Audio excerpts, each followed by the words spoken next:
Modern life is complicated, right? Juggling work, social lives, and endless notifications. It makes you wonder, what if we could go back to a simpler time?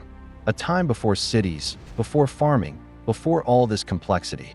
But was life for our earliest ancestors really easier, or was it just a different kind of hard? Let's travel back in time, way back, to explore one of the biggest questions in human history. Was life better in the Stone Age?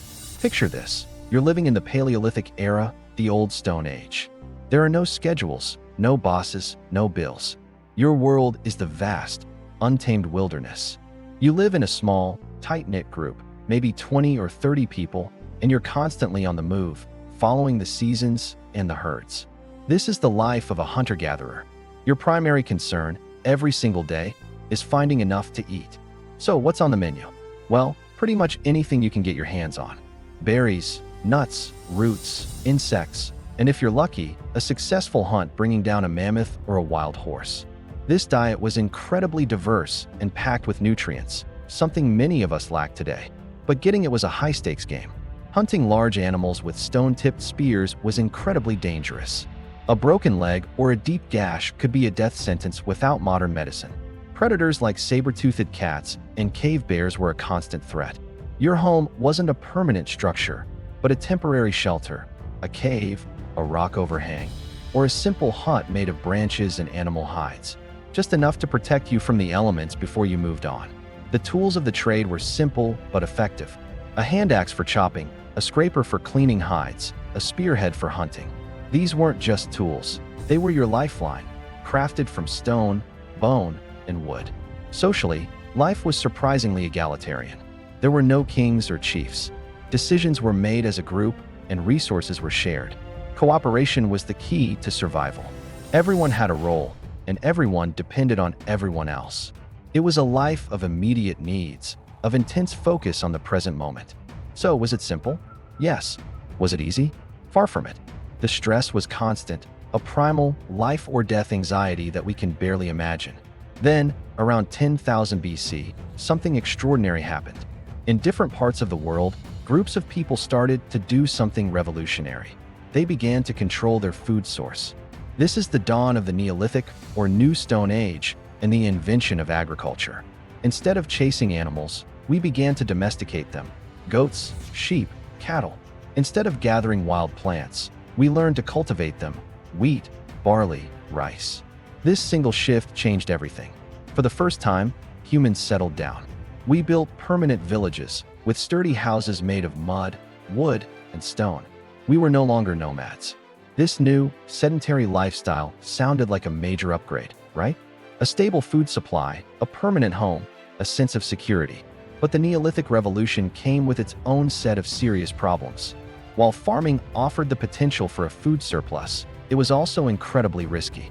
A single drought, a flood, or a crop disease could wipe out your entire food supply for the year, leading to devastating famine. Living in larger, denser communities also created a perfect breeding ground for diseases. Epidemics that would have been impossible in small, scattered hunter-gatherer bands could now sweep through a village with deadly consequences. And with permanent settlements and stored food came a new kind of threat: other people. Raiding and warfare became more common as groups fought over fertile land and resources. This new way of life also demanded new technologies.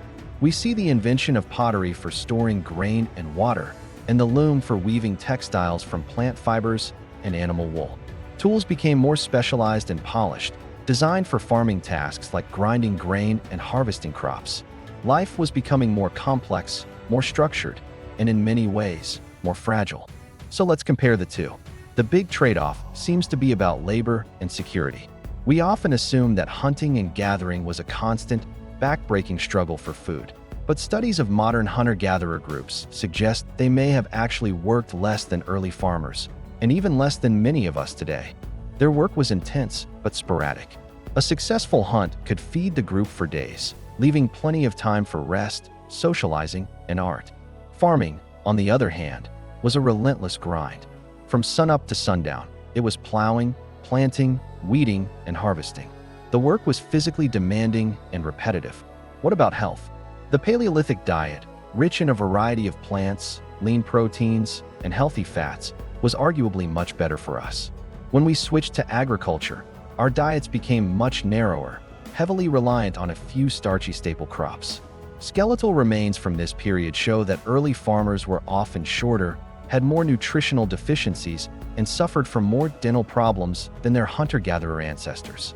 They traded diet quality for food quantity, and society itself began to change. With agriculture came the concept of surplus, having more food than you immediately need. This led to property, wealth, and for the first time, significant social inequality. Hierarchies began to form. Some people accumulated more land or grain than others, leading to the rise of leaders, priests, and warriors, while others became laborers. The egalitarian spirit of the Paleolithic band gave way to the structured and often unequal societies that would eventually become the empires and nations we know today. So, beyond the daily grind, how did these different lifestyles shape the human experience? The Paleolithic mind was likely adapted for incredible spatial awareness, memory for landscapes, and the ability to make quick life-or-death decisions. Their social world was intimate and based on deep, lifelong bonds. They created stunning cave art, suggesting a rich spiritual and symbolic life that we are still trying to understand. The Neolithic mind, in contrast, had to grapple with new concepts, planning for the future, managing resources over long periods, and navigating complex social hierarchies. This era laid the groundwork for everything that followed. Writing, which likely evolved to keep track of grain stores, organized religion, which may have helped unify growing communities, and large-scale government. The challenges of the Neolithic era forced us to become organizers, engineers, and politicians. So, was life easier in the Paleolithic or the Neolithic? The truth is, there's no simple answer. Easier is subjective. If you value personal freedom, leisure time, and a healthy diet, you might choose the Paleolithic. But you'd have to accept constant physical danger and the lack of security. If you value stability, community, and the potential for technological and cultural development, the Neolithic might seem better. But you'd have to accept a life of hard labor, greater risk of disease and famine, and the beginnings of social inequality. Each era represents a fundamental trade-off that we are still grappling with today. We traded the wild freedom of the hunt for the structured security of the harvest. The legacy of both periods lives within us, in our DNA, in our social structures, and in our constant, restless search for a better, easier way of life. It's a fascinating look at the choices that made us who we are. Thanks so much for watching. What do you think? Would you have preferred to be a hunter-gatherer or an early farmer? Let me know in the comments below. And if you enjoyed this journey back in time, don't forget to like this video and subscribe for more explorations into our incredible human story. See you next time.